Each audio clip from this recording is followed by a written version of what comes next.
दोस्तों, time travel को एक काल्पनिक गतिविधि माना जाता है जिसे अब तक हम लोग सिर्फ मूवीज में देखते आ रहे हैं। लेकिन साइंटिस्ट का कहना है कि टाइम ट्रेवल वास्तव में पॉसिबल है, लेकिन इसकी रियलिटी फिल्मों में दिखाए जाने वाला टाइम ट्रेवल से बहुत ज़्यादा अलग है। एल्बर्ट आइंस्टाइन के स्पेशल रिलेटिविटी थ्योरी को मॉडर्न साइंटिस्ट भी मानते हैं। इस थ्योरी के अनुसार टाइम एंड स्पेस एक दूसरे से कनेक्टेड है।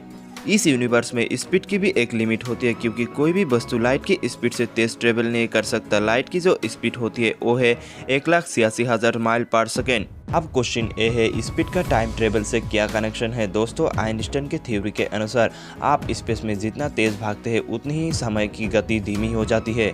एग्जाम्पल के तौर पर, अगर आप एक स्पेसशिप में बैठकर स्पेस में यात्रा शुरू करें और स्पेसशिप का एक्सेलरेशन उतना रखें जितना पृथ्वी में ग्रेविटी फोर्स है, और लगातार आप इसी एक्सेलरेशन से आप स्पेस में आगे बढ़ रहे हैं, तो मात्र 1 साल में आपकी स्पीड लाइट की स्पीड से काफ़ी करीब होगी।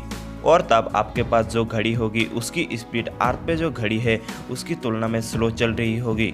ऐसी सिचुएशन में जब आप पूरी गैलेक्सी के बीचों बीच से एक चक्कर लगाकर पृथ्वी पर वापस लौटेंगे, तो आप अब तक 6000 लाइट ईयर की दूरी तैर कर चुके होंगे, और इस दूरी को तैर करने में आपको लगेंगे लगभग 40 साल स्पेसशिप के समय के अनुसार। लेकिन पृथ्वी पर बीत चुके होंगे 60,000 साल। दोस्तों, अंतरिक्ष में तेज स्पीड से ट्रेवल करने के दौरान कोई भी घड़ी धीमी चलने लगती है, यहाँ तक कि इंसान की उम्र तक भी धीमी चलने लगती है।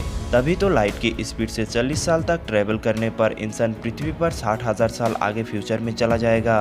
दोस्तों, क्या हम समय में पीछे जा सकते हैं? ऐसे तमाम सवाल हमारे दिमाग में आते हैं। दोस्तों, समय में पीछे देखना है तो आसमान की तरफ देखिए। चंद्रमा, जो हमारी सबसे नज़दीकी पड़ोसी है, वो भी हमसे 3,80,000 किलोमीटर दूर है, जहाँ से लाइट को पृथ्वी पर आने में 1.3 सेकंड का टाइम लगता है। यानी कि हम जिस चांद को देख रहे हैं वो चांद 1.3 सेकंड पुराना है। दरअसल हम चांद के पास्ट को देख रहे हैं जो कि 1.3 सेकंड पीछे है। इसको एक और एग्जाम्पल से समझते हैं। जैसे कि हमने जाना लाइट की स्पीड 1,86,000 माइल्स पर सेकेंड होती है, और अगर इस स्पीड से ट्रेवल करें तो 1 साल में हम 9 ट्रिलियन किलोमीटर की दूरी तैर कर सकते हैं। दोस्तों, रात में जब हम आसमान की तरफ देखते हैं तो बहुत सारी स्टार्स नज़र आती है।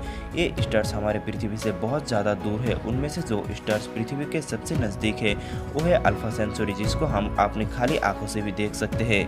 पृथ्वी से अल्फा सेंचुरी की दूरी 4 लाइट ईयर से, जो कि लगभग 25 ट्रिलियन माइल्स होता है। ये जो डिस्टेंस है वो पृथ्वी से सूरज के बीच की डिस्टेंस से 2,70,000 गुना ज़्यादा है। अल्फा सेंचुरी से लाइट को पृथ्वी तक आने में 4 साल लगते हैं। यानी कि रात में अगर हम इस तारे को देख रहे हैं तो ये 4 साल पुराना तारा है। एग्जाम्पल के तौर पे आप मान लीजिए कि अल्फा सेंचुरी पे लोग रहते हैं।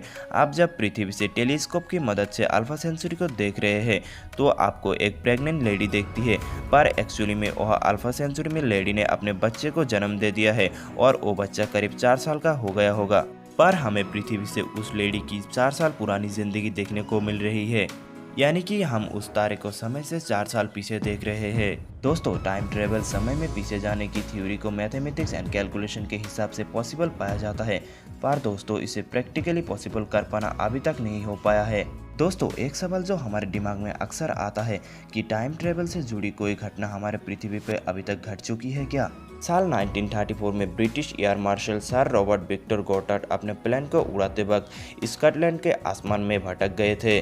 उस समय हवा तेज थी और जमीन पर नीचे कुछ नहीं देख रहा था। सर गॉटार्ड कोई ऐसा परिचित जगह खोज रहे थे जिसे देखकर अपनी दिशा निर्धारित कर सके।